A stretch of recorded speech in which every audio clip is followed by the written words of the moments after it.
လူတွေဟာစိတ်ယုတ်စိတ်ပုတ်တွေမရှိရအောင်စိတ်ယုတ်စိတ်ပုတ်တွေကိုတန်ရှင်းအောင်ရှင်းထုတ်ပြရမယ်ဒီလိုပဲဟောတာလောကလူတွေအများစုကကိုယ်ကာယမှာဆွဲကပ်နေတယ်ကိုယ်ကာယမှာတင်းကြပ်နေတယ်အညစ်အကြေးတွေကိုသာလဲရှေမိုးချိုးတန်းစင်ရှင်းသန့်ပြကြတယ်စိတ်ပုတ်ကိုတော့ဒီတိုင်းသိမ့်ထားကြတယ်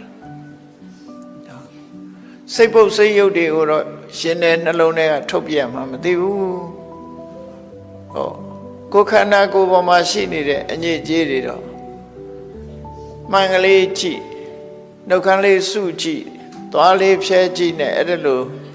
အမျိုးမျိုးလုပ်ပြီးတော့ခန္ဓာကိုယ်လှအောင်ပေါအောင်ပဲပြင်ကြတယ်စိတ်ကိုလှအောင်ပြင်တာမရှိကြနဲတယ်ပေါ့နော်အဲ့ဒီနှစ်ခုဟာအရေးကြီးတာအပါတော့